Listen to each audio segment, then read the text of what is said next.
고금소총과 야담. 백사슴. 아득히 멀고 먼 옛날 어느 한 곳에 젊은 부부가 살고 있었는데 살림은 비록 몹시 가난했지만 부부지간의 정만은 두터워서 말을 주고받아도 언제 한번 언성을 높일 데가 없었습니다. 몇 해가 지나자 그들에게도 꽃같이 귀여운 딸애가 태어났는데 돌전에 벌써 걸음발을 탔고 세 살을 잡아들면서 못하는 말이 없었으니 젊은 부부의 기쁨은 한 입으로 이루다 말할 수 없었습니다. 그들은 딸의 이름을 이쁜이라고 불렀습니다. 어느 날 남편이 일밭에 나갔다가 돌아오니 어린 이쁜이가 문 밖에서 아버지를 기다리고 있었습니다. 남편이 급급히 방 안으로 달려가 보니 아내는 모진 급병으로 정신을 잃고 쓰러져 있었습니다. 남편은 텃밭까지 다 팔아가며 극진히 아내를 치료했으나 아내의 병은 좀채로 돌리지 않았습니다. 병이 들어 사흘이 되던 날 아내는 약 지으러 떠나려는 남편을 불렀습니다. 그는 남편의 손목을 꼭 잡고 떨리는 입술로 겨우 입을 열었습니다. 여보, 이쁜이를 다 키워놓지 못하고 저승길로 떠나니 나를 사랑하던 그 마음까지 다하여 꼭 이쁜이를 잘 키워주세요. 이렇게 말하는 아내의 얼굴에선 눈물이 비오듯 하였습니다. 이 한많은 세상에 나와 이쁜이를 남겨두고 혼자 저승길로 떠난다니 그게 웬 말이오?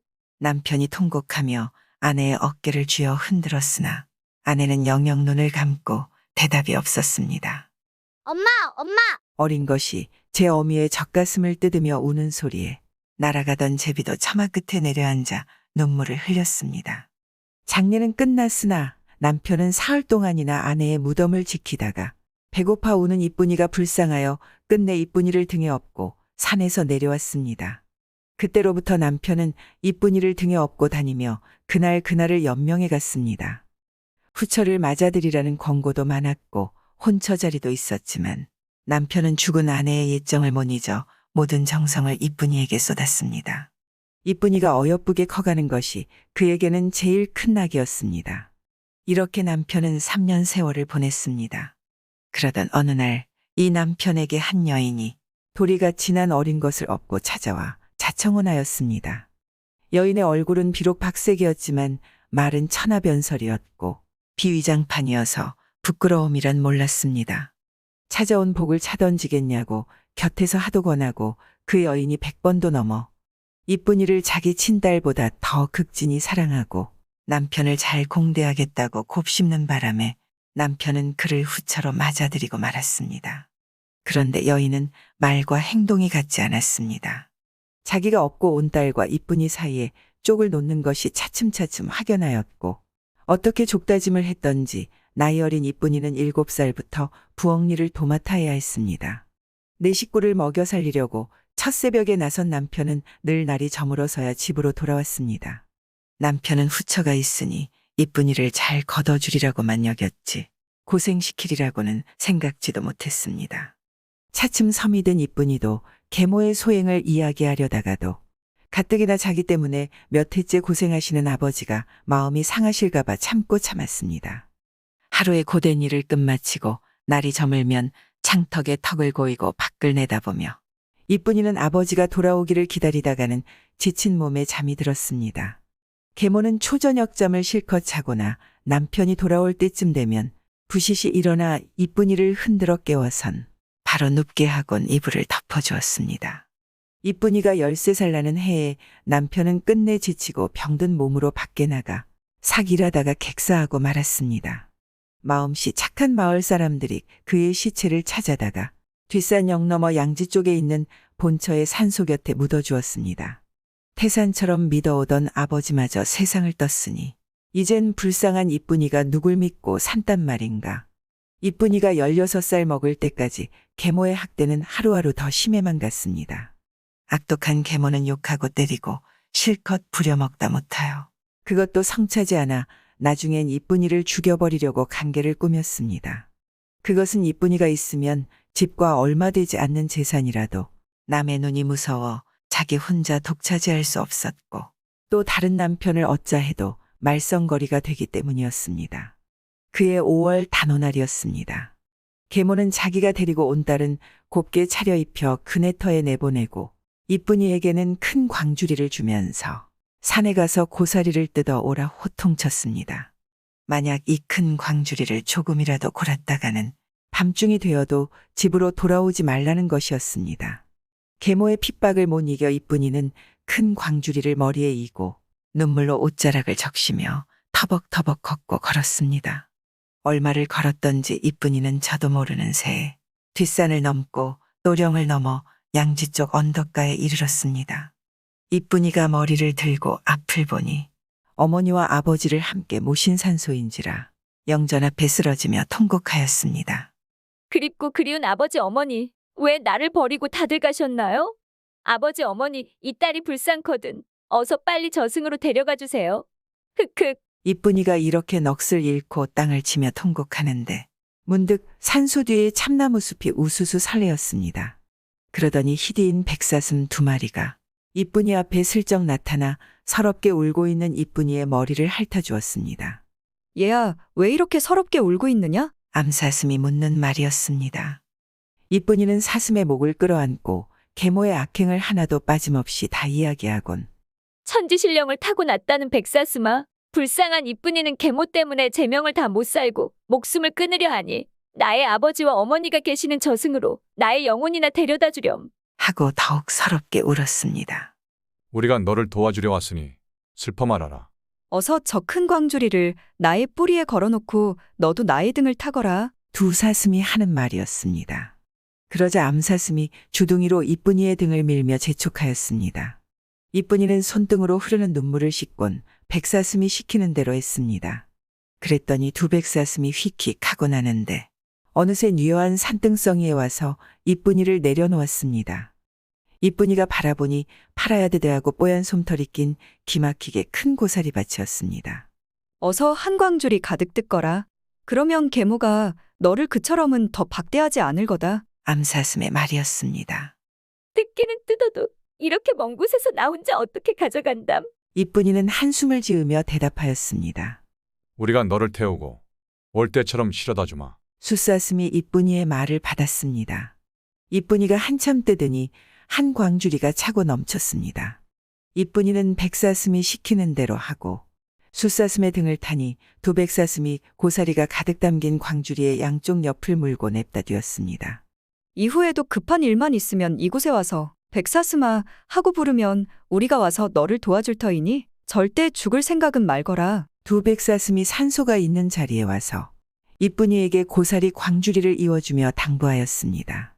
이쁜이는 너무도 고마워 무엇라고 말은 나가지 않고 그저 눈물만 자꾸 흘렸습니다. 이쁜이가 눈물을 씻고 다시 바라보니 두 백사슴은 온데간데 없고 산발엔 자욱히 안개가 내렸습니다. 이쁜이가 알뜰하고 먹음직한 고사리 한 광주리를 가득 헤어이고 집에 돌아오니 보리 저녁 때가 되었는지라 계모는 몹시 놀랐습니다. 이에 봄은 가뭄이 들어 근처에는 고사리가 없었던 것입니다. 내 따위가 어디 가서 이리 빨리 한광주리를 캐어온단 말이냐? 분명 어디 가서 누가 캐어놓은 걸 훔쳤지? 계모의 앙탈진 말이었습니다. 아니에요. 정말 내 손으로 뜯은 거예요. 이쁜이는 너무도 억울하여 겨우 이렇게 대답하였습니다. 그럼 좋다. 정말 내 절로 뜯었다면 큰 고사리밭을 만난 게 틀림없을 터인즉 당장 가서 얼른 한광주리를 더 뜯어가지고 와. 계모가 빈 광주리를 내주며 또 호통질하였습니다. 이젠 오래지 않아 해가 지는데 점심도 먹지 못한 내가 어찌 간단 말이에요. 이쁜이가 맥없이 마루 위에 걸터 앉으니 계모는 싱하니 부엌간으로 들어가더니 거먹게 탄 누룽지를 주먹만큼 들고 나와 이쁜이에게 던져주고 가면서 이쁜이를 내쫓았습니다. 이쁜이는 할 수 없이 빈 광주리를 머리에 이고 자리를 떴습니다. 해는 서산에 뉘엿뉘엿 지는데 이쁜이는 어디로 간단 말인가. 마음씨 어질고 착한 이쁜이는 백사슴을 찾아가 말하자니 미안한 생각만 앞섰습니다. 아무 덕성도 쌓지 못한 자기가 어찌 천지신령을 타고났다는 백사슴의 은혜만 받는단 말인가. 이쁜이는 계모의 학대 속에서 살아갈 앞길이 생각할수록 막막하여 또 다시 죽자고 마음먹었습니다. 그리하여 마지막으로 아버지 어머니 산소에 찾아가 작별 인사나 드리려고 뒷산을 넘었습니다. 그립고 그리운 아버지 어머니, 외로운 이 딸은 오늘 아버지 어머님이 계시는 저승길로 떠납니다. 이쁜이가 3번 절을 하며 이렇게 외우곤 허리띠를 풀어 참나무가지에 매는데 참나무 숲이 우수수 설레이더니 또다시 두 백사슴이 나타났습니다. 불쌍하고 가련한 이쁘나 하늘이 무너져도 솟아날 구멍이 있다는데 이팔청춘 꽃나이에 죽는다니 웬 말이냐. 어서 나의 등을 타거라. 숫사슴이 이렇게 말을 하니 우리 시키는 대로 하면 너의 원을 풀 수 있으리라. 암사슴이 말하며 빨갛게 꽃이 핀 크나큰 산삼 두 뿌리를 이쁜이의 등에 지워주었습니다. 이쁜이가 암사슴에게 밀리워 숫사슴의 등에 올라타니 두 백사슴은 휙휙 날아서 산을 넘고 강을 건넜습니다. 장밤 달리다가 동력 하늘에 붉은 해가 봉긋이 솟아오를 때에 백사슴들은 이쁜이를 싣고 큰 고개길 역마루에 이르렀습니다. 저 아래 큰 길을 내려다보거라. 나라 어사께서 출도하고 계신다. 우리가 지금 저 어사와 대면하겠는즉 너는 어사를 만나거든 주저 말고 내 계모의 악행을 다 이야기하거라. 암사슴이 이렇게 시켜주자 이쁜이는 숫사슴의 등에서 내려 고개 아래 큰 길을 내려다보았습니다. 가마 세 개가 오는데 그 좌우에 나졸 수백 명이 삘리리 뚱땅 새나베 꽹과리 치면서 행차하는 것이 틀림없는 어사출도였습니다. 이쁜이는 백사슴이 시키는 대로 다시 숫사슴의 등에 올랐습니다. 과연 백사슴의 말대로 가마에 앉은 것은 이 고을로 시차를 나오는 신임어사였습니다. 어사가 가마에 앉아 앞을 내다보니 희디인 두 백사슴이 자기를 향하고 큰 길로 곱게 마주오는지라 처음엔 크게 놀랐으나 이내에 무릎을 탁 치며 몹시 기뻐하였습니다. 여봐라, 가마를 세우고 내 앞에 큰 길이 활짝 트이게 너희들은 양옆으로 물러서거라. 어사가 명하니 가마는 멈춰서고 새납 꽹과리 소리도 뚝 멎었는데 양옆에 쭉 늘어선 나졸들 사이로 두 백사슴이 이쁜이를 태우고 의젓이 걸어왔습니다. 어사는 급급히 가마에서 내려 백사슴들 앞에 무릎을 꿇었습니다. 신령께서 분부가 계시오면 명으로 받들겠나이다. 어사가 이렇게 아뢰는데 이쁜이가 사슴의 등에서 내려 어사를 부축해 세웠습니다.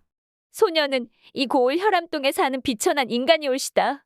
이렇게 말을 땐 이쁜이가 백사슴이 시켜준 대로 계모의 악행을 자초지종 다 이야기하곤 이 산삼 두 뿌리는 백사슴이 어사에게 드리는 선물이라니 어사는 이 일이 필시 천지신명이 자기의 앞길을 지시하는 일로 여겼습니다. 신령께서 나를 믿어주신다면 이 불쌍한 소녀를 나에게 맡겨주옵소서. 그러면 소인은 신령님의 뜻대로 처사하겠나이다. 어사가 다시 엎드려 재배하니 두 백사슴이 머리를 끄덕이곤 어디론가 사라졌습니다. 어사는 이쁜이를 가마에 앉혀가지고 먼저 고을에 들렸습니다. 그는 좋은 비단으로 이쁜이를 곱게 단장시킨 후 이쁜이의 요구대로 무사 수십 명을 달아주었습니다. 이쁜이가 가마를 잡아타고 무사들에게 호위되어 자기가 살던 고장에 다시 나타나니 온 마을 사람들이 구경하느라고 달려나왔으나 가마에 앉은 것이 이쁜인 줄을 아는 사람은 한 사람도 없었습니다. 이쁜이는 무사들을 시켜 구경하는 사람들 속에 끼어있는 계모를 잡아오게 하였습니다. 그대에겐 이쁜이란 딸이 있었느냐? 이쁜이가 물었습니다. 무사들에게 붙잡혀서 부들부들 떨며 무릎을 꿇고 있던 계모는 머리도 감이 들지 못하고 모기 소리만한 소리로 네, 있나이다. 하고 대답하였습니다. 지금은 무얼 하느냐? 이쁜이가 또 물으니 단원할 고사리 뜯으러 갔다가 맹수들에게 죽었나이다. 하고 대답하였습니다. 너 인연 머리를 들고 나를 보아라. 이쁜이가 이렇게 호통치니 그 목소리가 너무도 귀에 익은 소리인지라 계모가 머리를 번쩍 들고 가마를 쳐다보니 가마에 앉은 것은 언영 죽었으리라고 짐작했던 이쁜이었습니다. 계모는 펄쩍 그 자리에 무릎을 꿇으며 죽을 죄를 지었으니 어서 죽여달라고 웅얼거렸습니다. 내년의 악행을 보면 능지처참해도 내 원을 닦을 수 없다만 그래도 한시나마 나의 아버지를 섬긴 정을 봐서 용서하니 오늘부터 저 앞산 절당 속에서 나오지 말고 더러운 목숨이나 이어가거라. 이쁜이가 이렇게 호령하니 무사들이 계모를 끌고 절당으로 갔습니다. 이쁜이가 다시 고을로 돌아오니 어사는 이쁜이의 처사가 너무도 명철하고 총명이 과인한지라 크게 감격하면서 이쁜이를 자기의 며느리로 맞아들였다 합니다. 초보와 꽃분이 옛날 한 시골에 홀로 난 어머니가 슬아의 아들 하나를 데리고 살았습니다. 어려서 아버지를 여인 아들은 산에 가 나무도 하고 들에 나가 밭일도 하였습니다. 나이 어려서부터 나무짐을 등에 지고 다니니 동리 사람들은 그를 초동이라 불렀습니다. 그런데 이 동리에는 욕심을 놓고 말하면 굽 빠진 항아리여. 사납기를 산중호랑이 같은 김부자가 살고 있었습니다. 가난한 집에 태어난 초동이는 아버지가 살아생전에 김부자네 집빚을 태산같이 짊어진 탓으로 빚 대신 부자네 집에 가 머슴살이를 하게 되었습니다. 어린 나이지만 여름이면 밭에 나가 구슬 같은 땀을 흘리며 밭일을 하였고 차디찬 겨울에는 휘몰아치는 눈보라를 헤치며 산에 가서 나무를 해왔습니다. 그런데 가랑이 째어지는 가난한 집에서 자란 그에게는 남다른 재간이 있었습니다. 그것은 활만 메고 나가면 나는 꿩도 잡아오고 깃을 치는 새도 별로 상하는 데 없이 산채로 잡아지고 왔습니다. 그가 활 시위를 잡아늘고기만 해도 깃을 치던 새도 꼼짝 못하고 그의 앞에 와 떨어졌습니다. 그래서 초동은 늘 고운 산새를 잡아가지고 다녔습니다. 상하지 않게 잡은 새는 그저 들고 들어왔고 다리나 날개를 다친 새는 산에서 이름 모를 약을 발라가지고 들어왔습니다. 그러니 세상의 고운 산새들은 그가 재간 있게 만들어 놓은 조롱에 갇혔습니다. 김부자는 차차 거기에 취미를 붙이고 그 애를 다른 일은 시키지 않고 고운 새만 잡아들이게 했습니다. 김부자네 집에는 귀여운 외동딸이 있었는데 애비가 머슴을 시켜 고운 새만 잡아다 조롱 속에 넣어 기르는 걸 낙으로 삼으니 그 딸도 보는 것이 그것이라 날마다 새와 동무하며 살았습니다. 처음에는 고운 새들이 날개 펴고 파득거리는 모양도 보고 고운 소리 내어 우는 소리 듣고 새들에게 정을 붙이더니 차차 그 고운 새들을 잡아가지고 다니는 머슴을 좋아했습니다. 머슴애가 고운 새를 잡아들고 들어오면 애비 먼저 달려나가서는 그 새를 받아 조롱 속에 넣고 좋아서 머슴애의 손을 잡고 퐁퐁 뛰었습니다. 애들은 머슴이니 대인가의 딸이니 하는 것을 모르고 서로 좋아서 야단이었지만 김부자의 마음은 차차 탈리기 시작했습니다. 어느 날 김부자네 집에 손님이 와서 김부자는 그 손님과 이야기를 나누게 되었습니다. 그런데 그 틈에 머슴애를 쫓아나간 딸은 진종일 머슴애를 따라다니다가 어둑어둑해서야 집에 돌아왔습니다. 딸은 고운 새를 잡아쥐고 웃는 낯으로 집에 들어섰지만 김부자는 성이 머리끝까지 치받쳐 그날로 머슴애를 쫓아냈습니다. 그 후부터 가난한 집 초동이는 나무도에 팔고 남의 사길도 하면서 어머니 모시고 살았습니다. 그러는 사이에 루스와 같은 세월은 흐르고 흘러서 어느덧 7, 8년이라는 세월이 흘러갔습니다. 가난한 집 초동이는 세월 따라 자라서 장골사내가 되었습니다. 하지만 나무에서 살아가는 신세여서 동리 사람들은 그를 보고 초동 대신에 초부라고 불렀습니다. 화창한 어느 봄날이었습니다. 앞산에서는 봄빛이 무르녹고 뒷산은 푸르청청한데 가지가지는 꽂혀져 앉고 아름다움과 그윽한 향기를 자랑하였습니다. 초부가 일밭에 갔다가 나무 한 짐 지고 성큼성큼 걸어오는데 앞을 보니 굽이굽이 흐르는 맑은 물도 빛을 잃고 가지가지 피어난 꽃들도 무색하였습니다. 눈앞이 해달이 뜰 때처럼 환해지는지라 초부는 나뭇집 내려놓고 맑은 물에 세수하며 또다시 앞을 내다보았습니다. 초생달 같은 고운 눈썹 아래 새별 같은 눈이 빛이 뿌리는데 천상에서 내려온 선녀처럼 이뻤습니다. 그런데 꽃분이는 다른 데로 가지 않고 고추 초부의 앞으로 걸어왔습니다. 웃는 듯 반기는 듯 초부를 쳐다보는 그 자태는 꽃본나비여 물찬 제비와도 같았습니다. 초부는 꽃분이를 보자 그제 날 그와 속곱동무되어 고운 새 잡아가지고 놀던 생각이 나서 저도 모르게 웃으며 입을 열었습니다. 너 꽃분이가 아니냐? 그래, 나 꽃분이다. 너 초동이지? 난 초동이 아니라 지금은 초부라고 한다. 그런데 너 어찌하여 우리 집에 놀러 오지 않니? 난 그 고운 새만 보면 너 생각나서 못 견디겠다. 너의 아버지가 무서워 못 간다. 그럼 우리 아버지가 어디 나가시면 와. 그저 이렇게 보면 되지 뭐. 이날 냇가에서 꽃분이를 보고 집에 돌아온 후부터 초부의 가슴 속에는 사랑의 싹이 움트기 시작하였습니다. 긴긴 밤엔 꽃분이가 눈에 삼삼하여 잠 못 이루고 청청백일에는 어쩌면 꽃분이가 찾아오는 것만 같아서 손에 일이 잡히지 않았습니다. 하지만 쌀독에 거미줄이 치고 새앙쥐 볼가심 할 것도 없는 가난한 집 초부에게 싹수가 없었습니다. 그리운 그 생각은 타오르는 불같이 가슴속에 솟구치는데 가자니 호랑이같이 무서운 부자가 올방자 틀고 앉아서 그림자조차 얼씬하기 어려웠고 밤에 몰래 담장이라도 뛰어넘자니 담장은 높고 높아서 오를 수도 없었습니다. 그렇다고 마음을 돌리자니 사내가 한 번 먹은 마음이라 애울 수 없는 물처럼 한 골로만 용용이 흘러서 더는 어쩌는 수가 없었습니다. 초부는 긴긴 밤마다 잠 못 이루다 마침내 제 생각을 태산같이 믿어오는 어머니 앞에 내놓고야 말았습니다. 어머니, 저는 꽃분이한테 장가들렵니다. 아님 밤중에 홍두깨 내밀듯 아들이 불시에 꿈에도 생각지 못한 말을 꺼내니 어머니는 깜짝 놀라 얼굴까지 새파랗게 질렸습니다. 너 이 자식아, 너 정신 나가지 않았니? 어머니, 이 자식은 어머니를 속이지 않고 제 속에 말을 내놓았소이다. 그래, 우리같이 하천한 사람이 어찌 그런 부잣집 딸과 혼사를 맺는다고 그런 생각까지 감히 하느냐? 부자는 대인이고 우리는 소인인데, 그래 내가 하늘이 정한 그런 법도 얼토당토하는 생각하느냐? 아예 오르지 못할 나무는 쳐다도 보지 말어라. 어머니는 머리를 흔들며 아들의 생각을 막 밀어버리려 했지만 아들은 또 아들대로 제 생각을 굽히지 않았습니다. 어머니, 그런 말씀 마세요. 꽃분이는 부잣집 딸이오나 나를 좋아하니 한번 가서 혼사말을 내보세요. 되고 안 되는 건 청혼이나 해봐야 알게 아니옵니까? 아들은 어머니 보고 청혼을 가라고 졸랐지만 어머니는 아들이 정신 나간 소리를 한다면서 더는 아들의 말을 들어주지 않았습니다.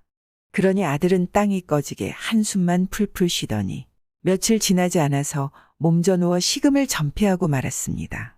어머니는 슬하에 하나밖에 없는 아들이 식음을 전폐하고 누우니 아들의 곁을 한시도 떠나지 않고 그 아들을 돌보았습니다. 그래도 초부는 밥 한술 뜨지 않고 어머니 보고 자기 소원만 풀어달라고 졸랐습니다. 하지만 어머니는 그런 엄두를 내지 못하였습니다. 며칠이 지나니 아들은 임종전에 유언이라도 남기듯 어머니의 손을 잡고 떠듬거리며 말하였습니다. 어머니, 제 소원 풀어주세요. 어머니 갔다가 성사하지 못하고 돌아오신데도 아들은 눈을 감고 고이고이 죽겠소이다. 어머니, 아들의 마지막 소원이니 한 번만 들어주옵소서. 어머니는 기둥같이 믿어오던 남편을 황천에 보내고 난 후로는 그 아들을 보고 이날 이때까지 살아왔는데 이제 아들의 그 소원 풀어주지 않는다면 슬하에 하나밖에 없는 아들을 살려낼 것 같지 않았습니다. 그래서 어머니는 생사를 내걸었습니다. 그러니 담도 커졌습니다. 가세가 비난하다고 아들 가진 사람이 딸 가진 집에 혼사말까지 가지 못하고 아들이 생사 다투는데 앉아서 아들 죽이고 제살아서는 무엇하려니 생각하니 어디서 나온 힘인지 어머니는 자리를 벌떡 차고 일어났습니다. 어머니는 그 길로 고추 김부자네 집으로 찾아갔습니다. 독사같이 머리를 꼬나들고 새기눈을 해가지고 문전에 들어서는 초부의 어머니를 바라보던 김부자는 우레부터 올리기 시작했습니다. 무슨 일로 거지 행세를 해가지고 우리 문전에 마음대로 드나드는 거요? 네, 나리님한테 찾아올 일 말씀이 있어 왔사옵니다. 그래, 무슨 할 말이 있는고? 할 말이 있으면 어서 하게. 네, 올릴 말씀 다름이 아니라 저의 집 아들 녀석이 집에 꽃분이 때문에 식음을 전폐하였은즉 귀한 자식을 살릴까 하여 혼사말 왔소이다. 김부자는 자기 귀를 의심하다가 분명 청혼 온 것이 분명한지라 분이 상투미까지 집어쳐 눈에 불을 일구며 펄쩍 뛰었습니다. 이 법도 모르는 거지냐나. 너는 하늘이 얼마나 높고 땅이 얼마나 두터운 줄도 모르느냐. 여봐라. 전현을 당장 잡아서 곤장을 안겨 내쫓아라. 부자가 돼지 멱다는 소리를 지르는 바람에 불시에 나선 녀석들이 몽둥이질하는데 어머니는 꼼짝도 못하고 물매만 숯에 얻어맞고 몸도 겨우 끌며 집에 돌아왔습니다. 어머니가 겨우 휘청거리며 집에 들어선 것을 본 아들은 무슨 일이라도 생긴 것 같아서 어머니 보고 대체 어찌 된 일이냐고 물었습니다. 그러니 어머니는 혼사말 같던 자초지종을 다 말하였습니다. 그러자 아들은 눈에 불을 번쩍 일구며 자리를 차고 일어났습니다. 날벼락이나 처갈놈 딸을 주지 않겠으면 그만둘고지 사람을 때리다니. 그래 가세가 비난하다고 청혼도 못하고 서로 마음이 오가는데 시집 장가 못 가게 하다니. 어디 두고 보자. 누가 이기나. 초부는 어머니 보고 자기 생각한 바를 말하며 주먹을 쥐었습니다. 이때 김부자의 딸도 주먹을 쥐고 호랑이보다 더 무섭다는 김부자 앞에 찾아갔습니다. 아버지, 왜 그렇게 무례하시와요? 자고로 아들 가진 사람이 딸 가진 집에 청혼하게 되었는데 아버지는 어이하여 청혼하러 온 사람을 반주검되게 때려서 쫓아나니까 소녀 듣건데 이런 일은 자고로 없었는가 아옵니다. 당치 않은 소리 그만하지 못할까? 그래 부자대인 집에 빈자 소인들이 청혼하러 다닐 수 있다더냐? 소녀는 부친님이 어찌하든 초부를 섬기려 하니 그리 아세요? 김 부자는 대노하여 펄펄 뛰었습니다. 그는 그렇게 금이야 오기야 하며 기르던 딸의 말이 떨어지자 성난 호랑이가 되어 딸을 내쫓았습니다. 이튿날이었습니다. 상투미까지 치받쳤던 김 부자의 성이 아직 채 삭기도 전에 초부가 내일 밤으로 꽃분이를 데려간다는 소문이 온 동네에 쫙 퍼졌습니다. 김 부자는 도골은 고추처럼 거무락불그락 해가지고 이런 말을 날라가지고 다니는 사람을 보기만 하면 반주검이 되게 해놓지 않으면 땅하고 우레를 올려 아예 상대방이 흙빛이 되게 했습니다. 그런데 차차 이런 소문을 날라가지고 다니는 사람이 한둘이 아니어서 소문은 소문대로 날개라도 돋친 듯 온 동네에 나돌았습니다. 지어 한다 하는 부자들끼리 이런 소문을 날라가지고 다니는 바람에 김 부자는 더는 그런 사람들과 시향이질 할 수 없었습니다. 하여 그는 생각 끝에 힘꼴이나 쓰는 녀석들을 내세워 초분의 모자를 당장 잡아오라고 불호령을 내렸습니다. 헌데 초분의 모자는 하늘에 솟아올랐는지 땅에 잦아들었는지 그림자도 찾을 길이 없었습니다. 일이 이렇게 되니 김 부자는 단가마에 콩 넣고 볶아대듯이 들볶아댔습니다. 힘꼴이나 쓰는 하인들을 불러내다 담장 주위에 여기저기 세워놓고 대문에는 단단한 문지를 불러세우고 꽃분의 방 앞에는 팔자리에 힘이 불끈불끈 솟는 힘장수들을 세워놓고는 개미 한 마리 얼씬하지 못하게 하였습니다. 그래도 김 부자는 마음이 놓이지 않아 눈에 불을 켜고 뜨락을 오가기도 하고 담장 밑에 나가보기도 하면서 파수를 제대로 보지 못하는 녀석들이 있는가 살피다가도 좀이라도 눈을 다른 데 파는 녀석들이 있으면 볼이 비뚤어지게 때리기도 하고 돼지 멱다는 소리를 지르며 눈을 부라렸습니다. 그 바람에 파수보는 하인들은 물론 일가 식솔들까지 옴짝 못하고 저마다 박아놓은 말뚝이 되고 말았습니다. 그런데 긴긴 밤을 눈 한 번 붙이지 못하고 지새우도록 초부는커녕 초부의 그림자도 보이지 않았습니다. 하룻밤을 꼬박 지새운 파수꾼들은 동산의 붉은 해가 불끈 솟아오르자 병아리처럼 꾸벅거리고 졸기 시작했습니다. 그러니 김 부자는 또 석자넉자 펄펄 뛰며 야단이었습니다. 이렇게 되니 파수꾼들은 또 정신을 바짝 차리고 살피기 시작했습니다. 하여 이튿날도 무사히 지냈습니다. 그런데 사흘이 지나니 김 부자의 독살에 눈 한 번 붙여보지 못한 하인들과 문지기며 꽃분의 방을 지켜섰던 힘장수들이 죄다 삶아놓은 시라지처럼 휘느르네 꼴기를 추지 못했고 집안 식솔들은 풀하지 않은 빨래처럼 돼버렸고 성난 호랑이처럼 눈에 불을 일구고 독살만 피워대던 김 부자도 곤드라져 내각을 떼가도 알 수 없게 되었습니다. 바로 이날 저녁이었습니다. 은하가 기울어지고 북두칠성이 앵돌아지니 초부가 나타났습니다. 눈에 불이 둘둘 굴러떨어지는 초부가 김 부자네 담장 밑에 이르니 담장을 지켜보던 하인들은 덩실한 코를 풀럭이면서 드렁드렁 코를 골며 자고 있었고 대문에 들어서니 문지기란 녀석은 큰 대문에 기대어 자는데 나무칼로 귀를 베어가도 모를 형편이었습니다. 하여 초부는 생각과 같이 대문을 열고 꽃분의 방 앞까지 갔습니다. 꽃분의 방 앞에 가보니 꽃분이를 지키던 한다 하는 장수들도 서로 머리를 맞대고 자는데 쥐어 흔들어도 죽었는지 살았는지도 구분하기 어려웠습니다.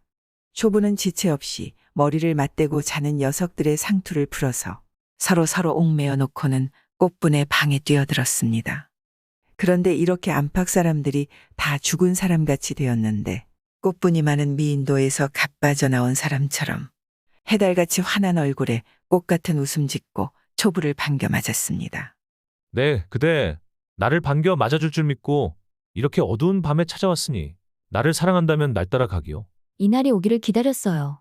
소녀는 진작부터 그대를 따라왔사오니 낭군님 가는 길이 벼랑같이 험하다 해도 따라가려 하옵니다. 오가는 말이 이쯤이니 꽃분의 그 샛별 같은 눈은 눈부신 빛을 뿌렸고 타는 촛불 같은 초부의 눈은 진주처럼 눈부신 빛을 뿌렸습니다.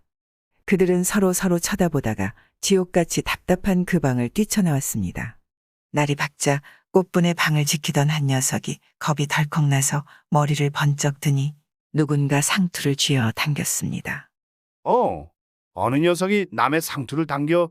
이 바람에 눈을 뜬 녀석들은 서로 남의 상투를 잡아채며 옥신각신하다 방 안을 살펴보니 꽃분이가 없었습니다.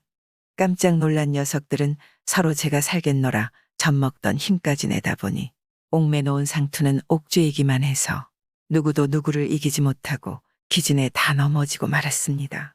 김 부자는 해가 점심대가 다 되어서야 잠에서 깼습니다. 또 하룻밤 무사히 잤다고 천천히 일어나 꽃분의 방부터 살피었습니다. 헌데 힘장수들이 상투를 서로 얽매고 다 쓰러졌습니다. 김 부자는 그만 정신 나간 사람이 되어 꽃분이를 부르다 그의 대답도 듣지 못한 채 그 자리에서 정신 잃고 통나무 번져지듯 나 넘어졌습니다. 그가 언제 어느 때 가서야 개복하겠는지는 몰라도 초보와 꽃분이는 벌써 늙으신 어머니를 모시고 멀리 떠나가고 없었습니다.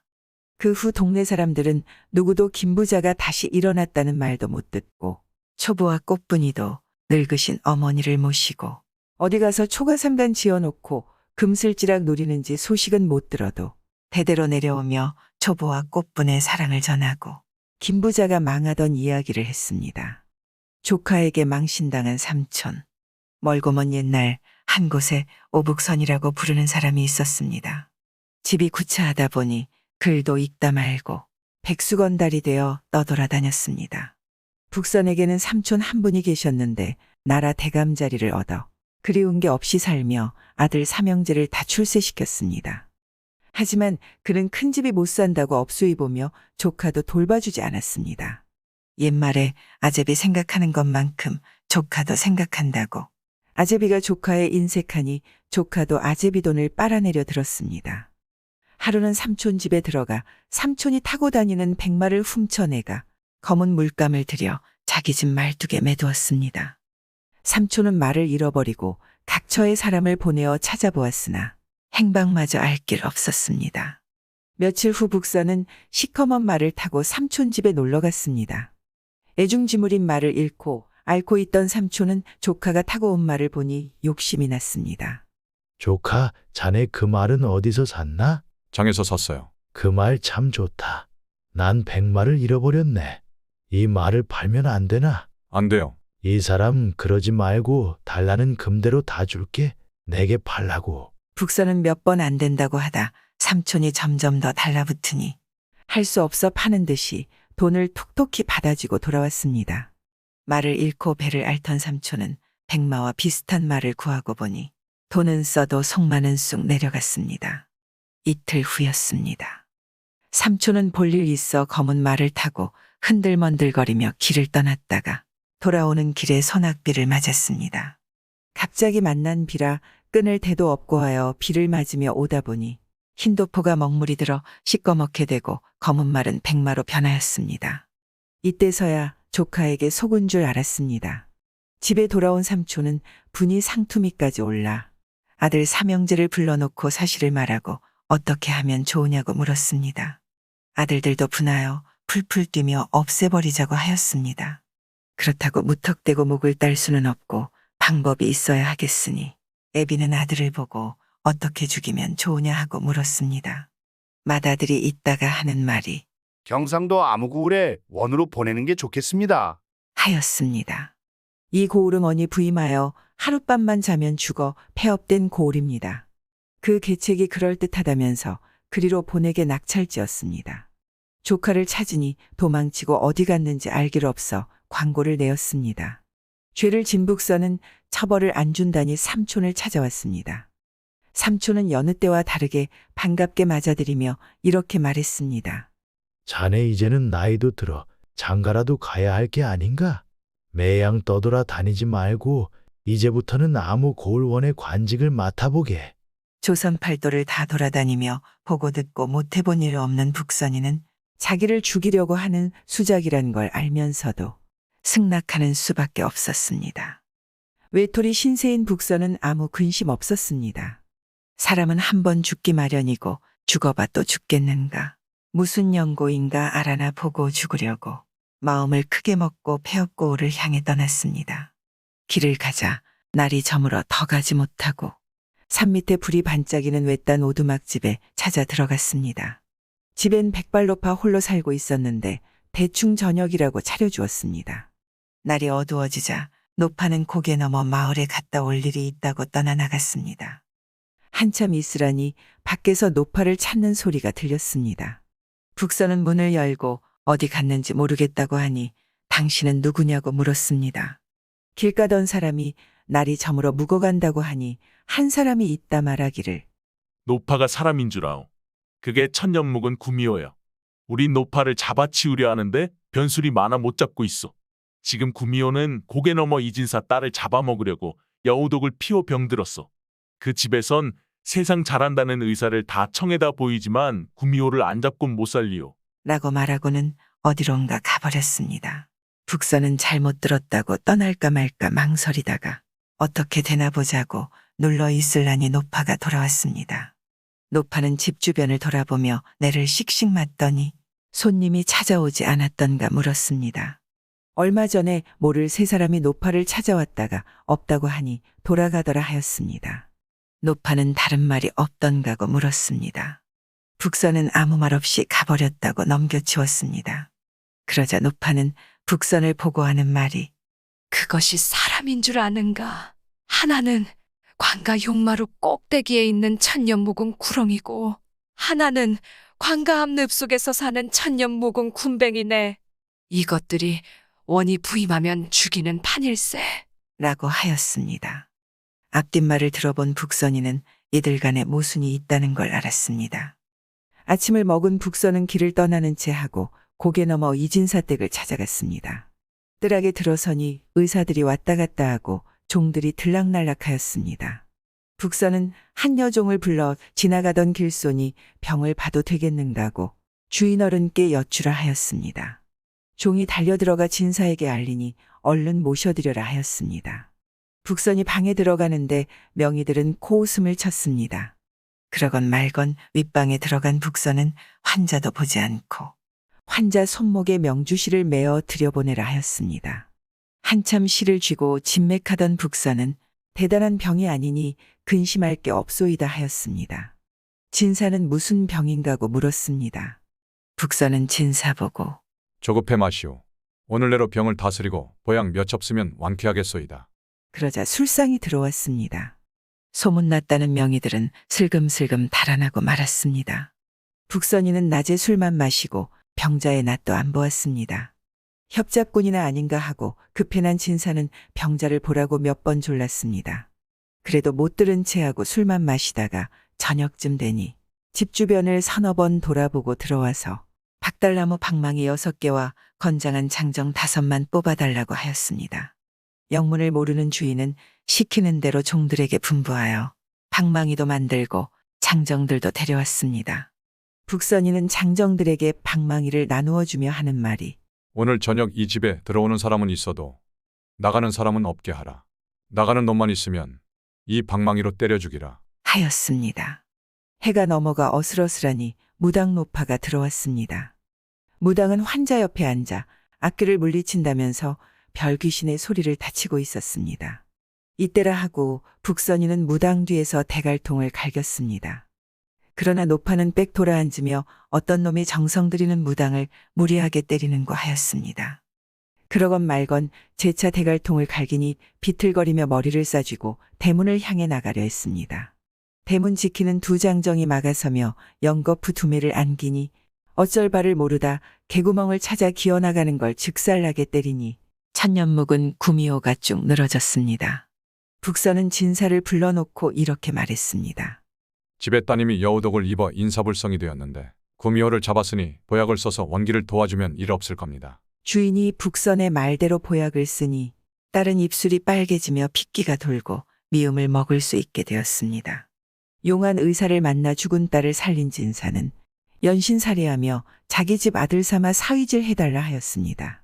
북선은 사양하는 채 하다가 이 집 딸에게 장가까지 들었습니다.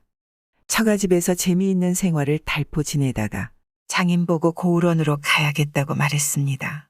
북선은 장인의 만류도 마다하고 고을에 내려갔습니다. 북선이 고을원으로 부임하자 육방관속을 불러놓고 집집에서 기름 한 공기씩만 걷어들여다 큰 솥에 끓이고 집게질 잘하는 야장 6만 불러오라 분부하였습니다. 야장이 오고 기름이 끓자 원은 대청 기와장을 번지고 용마루 꼭대기에 보이는 게 있으면 솥에 넣어라 하였습니다. 집게쟁이들이 올라가 보니 시뻘건 큰 지네가 꿈틀거리고 있습니다. 야장들은 제꺽 집어 펄펄 끓는 가마에 넣으니 기름 튀우개가 되고 말았습니다. 다음 정자나무를 베라 하였습니다. 베고 보니 큰 구렁이가 나오고 있었습니다. 야장들이 잽싸게 집어 또 솥에 넣었습니다. 그 다음 마당못에 물을 풀어 하였습니다. 푸고 보니 큰 굼벵이가 꿈틀거렸습니다. 이것도 역시 솥에 집어넣었습니다. 그러자 원은 모인 관원들을 보고 돌아가라 하였습니다. 그날 저녁 북선이는 관가에 홀로 앉아 있었습니다. 무슨 놈이 들어오나 하고 뜬 눈으로 나를 밝혔습니다. 새벽녘에 어슴풀에 잠들었는데 밖에서 서로 들어가라고 옥신각신하는 소리가 들렸습니다. 정신을 벌떡 차리고 내다보니 웬 장정이 시체를 매장할 감을 들고 들어오고 있습니다. 이놈 무얼하러 들어오노? 하고 북선이 호령하였더니 깜짝 놀란 장정은 뒤로 물러서며 아이고, 원님 살아계십니까? 하고 엎드려 절을 드렸습니다. 연후부터 아무 일도 없이 농사를 발전시키니 명관으로 이름을 날렸습니다. 서울에서 이 소식을 접한 삼촌은 새 아들을 불러놓고 어떻게 하면 좋으냐 하고 물었습니다. 큰 아들이 나서며 자기가 가서 죽여버리고 오겠다고 하였습니다. 이때 북선이는 정탐군에게서 아무날 맞이가 내려간다는 소식을 받았습니다. 소식을 접한 북선이는 술 잘 먹고 계집질 잘하는 맞이의 성미에 맞추어 읍으로 들어가는 길목에 색한 집을 보기 좋게 짓고 고운 여자를 데려다 술장사를 시켜놓고 내려오면 대적할 대책을 짜고 들었습니다. 읍에 이른 맞이는 술집을 보고 지나칠 수 없어 두어 잔만 마시려고 들어갔더니 고운 여자가 술을 파는데 눈독이 들었습니다. 계집질에 이골이 난 맞이는 술 한 잔 마시고는 계집을 훔쳐보고 계집을 보고는 술 한 잔 마시었습니다. 술이 거나한데 날이 어두워져 가게 문을 닫게 되니 아쉽게 자리를 차고 일어났습니다. 이때 안주인이 생글생글 웃으며 손님, 날도 저물었는데 이제 어디 가서 주무시겠어요? 집주인도 외출하여 방이 비니 자고 가시라요. 하고 말했습니다. 그렇지 않아도 통째로 삼키지 못해 못 견디던 차라 좋아라 하고 머물었습니다. 그는 저녁 먹기 바쁘게 여자를 졸라 자리에 들었습니다. 불이 꺼지자 밖에서 발자국 소리 나더니 문열나는 소리가 났습니다. 여자가 자기 남편이 돌아왔다고 하자 맞이는 손을 삭삭 비비며 살려달라고 하였습니다. 여자는 새로 만든 농짝에 숨겨놓고 쇠를 철컥 잠갔습니다. 그리고는 문을 여니 남편이 들어오며 무얼 하느라고 인제 문을 여느가고 따지기도 하고 군서방이 있다는 둥 하며 입에 담지 못할 욕을 퍼부었습니다. 부인은 생사람을 잡는다고 아웅다웅하였습니다. 성인한 남편은 부인에게 손찌검하니 그는 못 살겠다 하며 이혼하자고 하였습니다. 쌍방이 이혼하되 살림만은 똑같이 나누자고 하였습니다. 그리하여 부인의 요구대로 이것저것 나누어 놓고 마지막 농짝 하나가 남았습니다. 이 농짝만은 서로 사양하지 않아 고을 원님에게 가서 시비를 가르자고 하였습니다. 진군을 얻어 농짝을 원님 있는 대로 메어갔습니다. 원이 부부 말을 듣고 이렇게 시비하였습니다. 그걸 어떻게 가르느냐? 팔아서 돈을 절반씩 가지면 안 되나?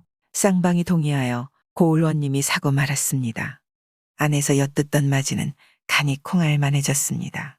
그날 밤 농짝은 서울 삼촌 집에 실어보냈습니다. 북선은 만장 같은 글월까지 써보냈습니다. 삼촌이 편지 사연을 뜯어보니 이러하였습니다.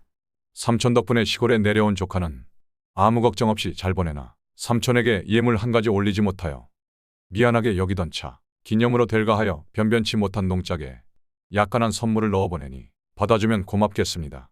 삼촌은 온 가족들을 모아놓고 오동나무로 짠 농짝이 어떻게 좋다는 걸 한바탕 늘어놓고 나서 우리 집 귀한 사람은 갓 출가온 막내 며느리인데 하며 그보고 농작문을 열라고 하였습니다.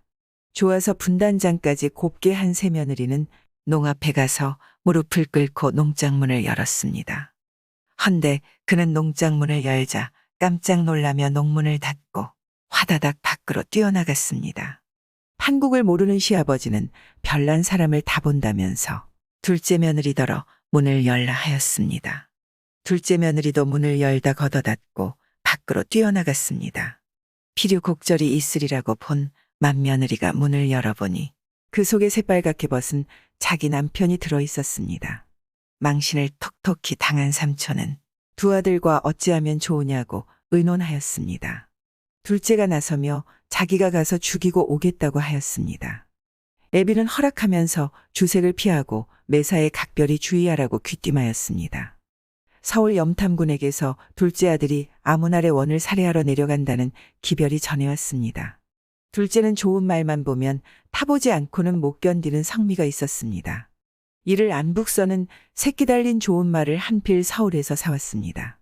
북서는 총명한 목동이를 구하여 서로 약속하고 사촌이 내려올 시각에 길목에서 풀을 뜯기게 하였습니다. 아니나 다를까 기다리던 날 둘째가 덜렁덜렁 걸어오다 보니 목동이 풀을 뜯기는 말이 과연 욕심났습니다. 얘야, 내 말 타보면 안 되나? 안 돼요. 이 말은 우리 고을 사또님의 말이에요. 얘야, 난 사또와 친한 친구다. 그래도 안 돼요. 얘야, 내 돈 줄게 한 번만 타보자. 목동은 할 수 없다는 듯 말고삐를 넘겨주며 타세요. 그런데 이 말이 사나워서 떨어지면 난 몰라요. 얘야, 안 떨어진다. 내 재건을 어디 봐라. 하고 둘째가 말등에 훌떡 뛰어올랐습니다. 이때 망아지의 범에 가죽을 씌워놓고 언덕 밑에서 기다리던 사람이 망아지를 풀어놓았습니다. 망아지는 어미 말을 따르느라 죽기 살기로 뛰어 사흘길을 하루품을 들여 서울 장안에 돌아오고 말았습니다. 두 번 실수한 삼촌은 노발대발하여 셋째 아들을 띄우기로 하였습니다. 셋째가 내려온다는 소식이 내려왔습니다. 신선을 봤으면 하는 것이 셋째 사촌의 유일한 희망이란 걸 안 복서는 묘한 산을 골라 구리집을 짓고 머리 하얀 노인 셋을 올려보내었습니다.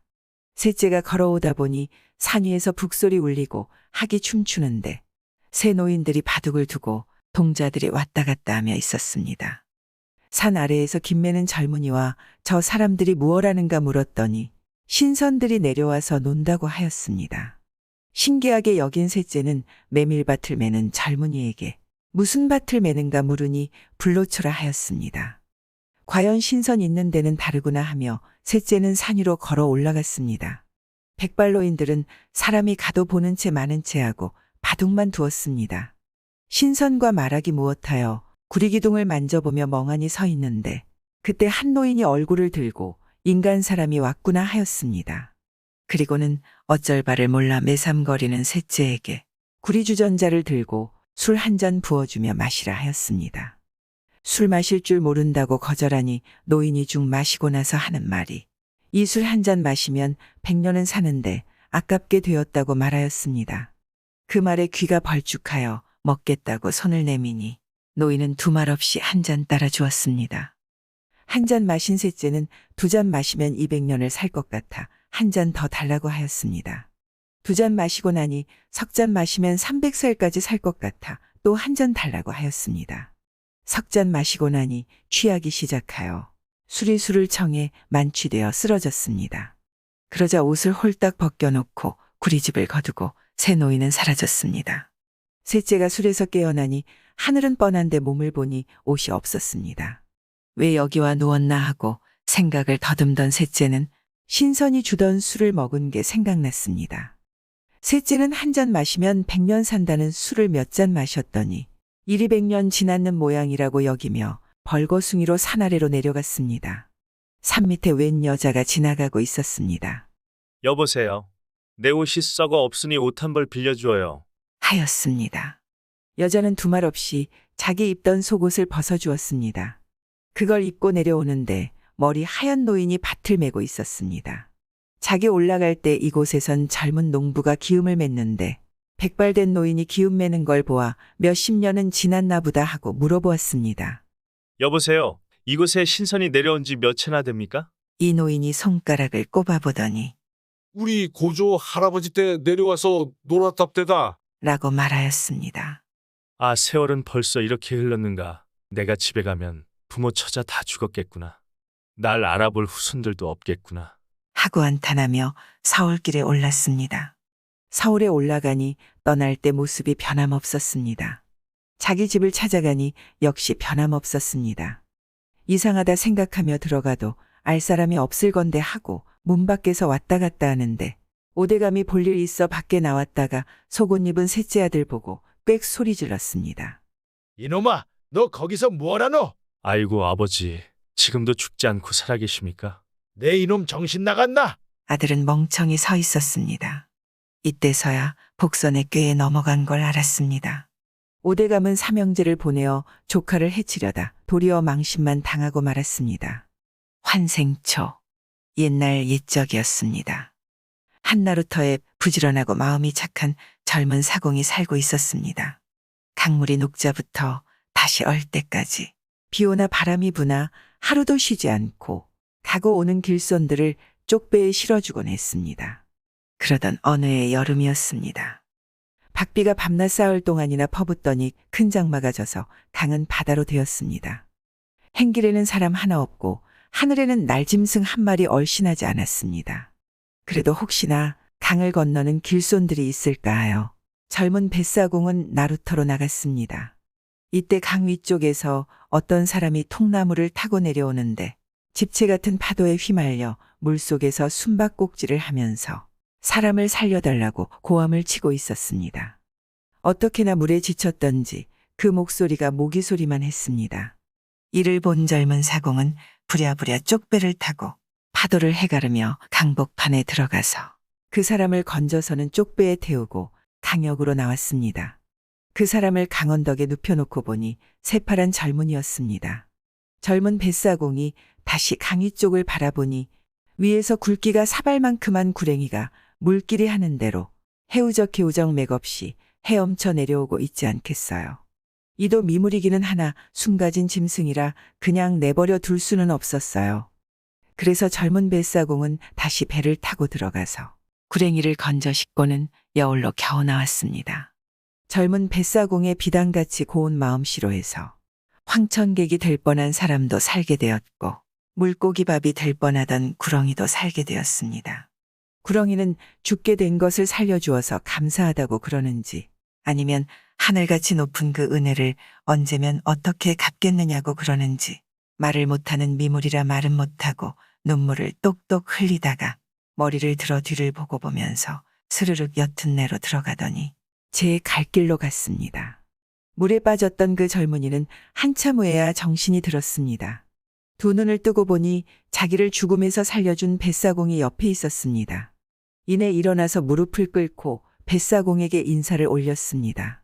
물에 빠져 황천객이 다 된 사람을 살려주어 감사하다는 말은 연립으로도 다 할 수 없고 그 은혜 태산 같아 어떻게 하면 갚을 수 있겠는가 하면서 저를 살려준 은인을 친형님으로 모시고 자자손손 두 집이 함께 살면서 형님의 은혜를 갚을까 합니다.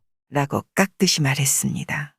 사람으로서 사람을 살려주는 것이 사람으로서의 본분이라 뭐 그리 대단하겠소. 당신이 정 그러하다면 우리 집이 가난하기는 하나 한 집에서 살기요. 젊은 뱃사공은 무릎을 꿇고 앉은 젊은이를 일으켰습니다.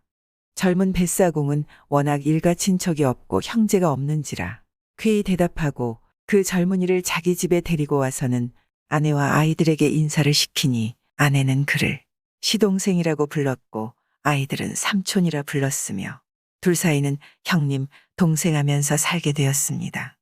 이튿날부터 뱃사공은 종전대로 나루터에 나가 배를 몰았고 동생은 아주머니와 같이 집에서 밭일을 하였습니다. 3년 후였습니다.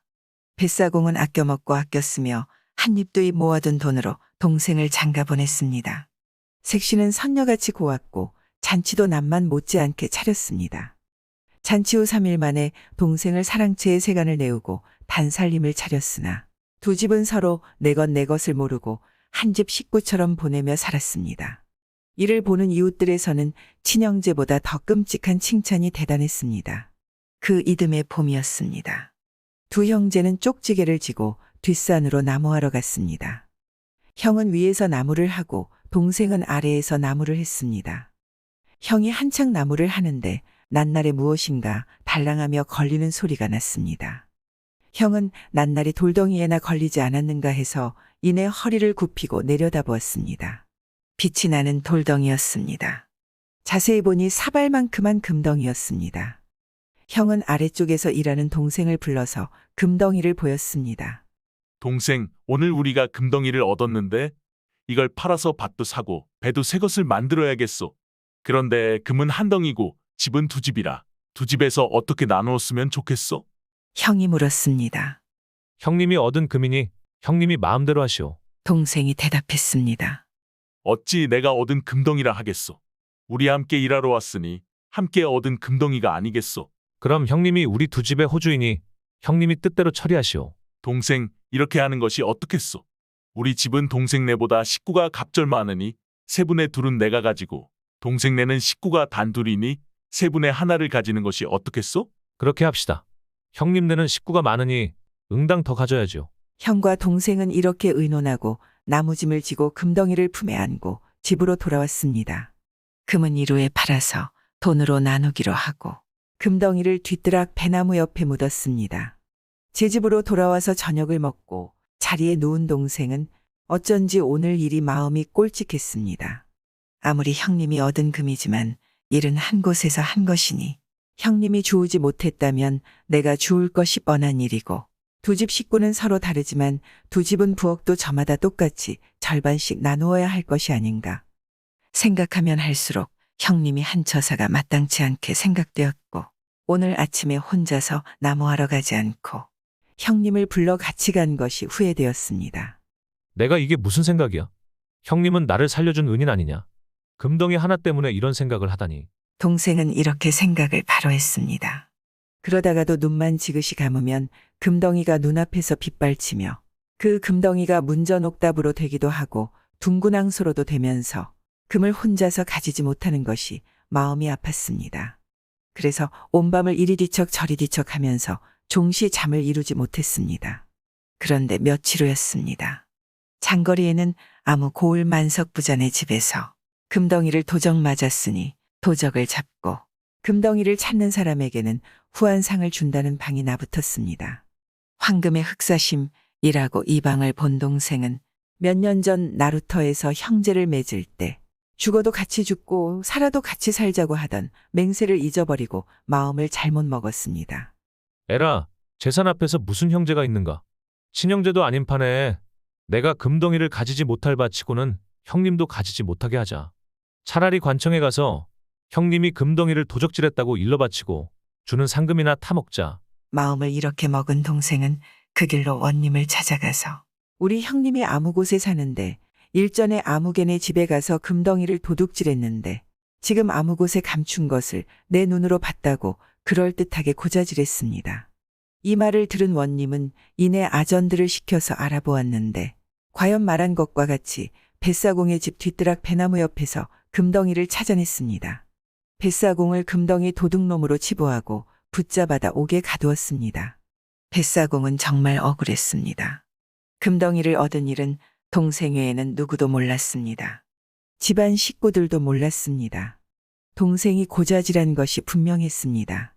기르던 개가 주인의 발뒤꿈치를 문다고 자자손손 같이 살자고 하던 동생이 황금의 눈이 어두워 하는 심보와 소행이 괘씸하기가 짝이 없었습니다. 한밤중이 되었습니다. 천정에서 스르륵 하는 소리가 나고 찬 기운이 서리더니 천정 용마루에서 큰 구렁이 한 마리가 내려와서는 피할 사이도 없이 뱃사공의 허벅다리를 물어놓고는 다시 올라가는 것이었습니다. 물리운 허벅다리는 이내 독이 퍼져 검은색을 띠면서 물동이만큼 실하게 부었습니다. 정말 기막힌 일입니다. 물에서 죽는 사람을 살려주었더니 황금의 눈이 어두워 배은망덕하고 나를 물어넣었지. 물에 빠진 구렁이를 살려주었더니 살려준 사람을 죽으라고 무는구나. 뱃사공은 누워서 천정을 바라보며 혼자서 탄식하며 죽기를 기다렸습니다. 이때였습니다. 구렁이가 다시 소리 없이 내려왔습니다. 이번엔 다시 물리우면 꼭 죽었구나. 뱃사공은 움직일래야 움직일 수 없고 피할래야 피할 길이 없었습니다. 그런데 구렁이는 입에 문 플립으로 뱃사공의 허벅다리를 슬슬 씻어주고는 그 플립을 뱃사공의 옆에 살그머니 내리고는 다시 올라가는 것이 아니겠어요. 구렁이가 용마루로 올라가자 그렇게 보기 흉하게 부었던 허벅다리가 차차 내리고 검은색이 살색으로 변하여 아프던 것이 가뭇없이 사라졌습니다.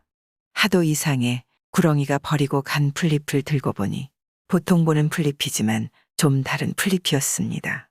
구렁이가 왜 풀잎을 버리고 갔을까? 무엇 때문에 날 죽으라고 물어놓았다가 다시 알려주는가? 뱃사공은 알고도 모를 일이라 그 풀잎을 잘 건사하여 두었습니다. 그 이튿날 밤이었습니다.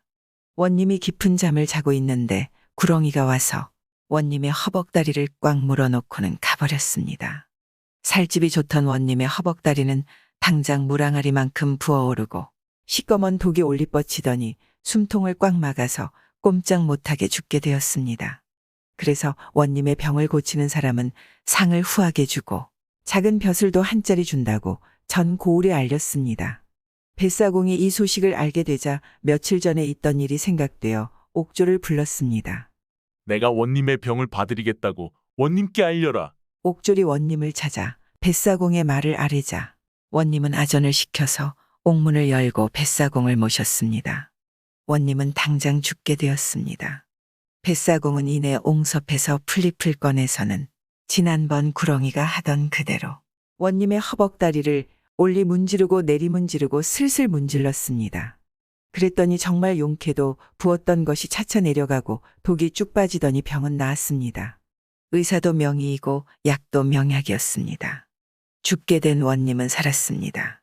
원님은 큰 잔치를 베풀고 뱃사공에게 후한상을 주고 벼슬도 주려 했습니다. 저는 상금도 싫고 벼슬도 원치 않습니다. 그제 제가 금덩이를 도둑질했다는 억울한 누명만 벗겨주면 감사하겠습니다. 하고 뱃사공은 그 사람을 물에 빠진 것을 어떻게 살려주었으며 장가를 보내고 세간을 내서 두 집이 한 식구처럼 살아온 이야기하며 산에 나무하러 갔다가 금덩이를 주어서 어떻게 나누기를 한 일과 구렁이에 대한 이야기를 죄다 말했습니다. 이 말을 듣던 원님은 대노하여 배은망덕한 그놈을 당장 잡아서 옥에 가두라. 고 엄명을 내렸습니다. 언제쯤이면 후한상을 탈까 하여 기다리던 동생은 아전들에게 붙잡혀와서 곤장 100개를 맞고 반주검이 되어 옥에 갇혔습니다. 마음 좋은 뱃사공은 후한상을 타고 집에 돌아와서 나루터에서 일하면서 잘 살았습니다. 이 일로 하여 후세 사람들은 구렁이가 물고 온 그 풀잎을 환생초라 이름지어 부르고 나쁜 사람들 살려주면 화를 입고 좋은 사람을 살려주면 복을 받는다 고들 말합니다. 구독과 좋아요, 알람 설정 부탁드리옵니다.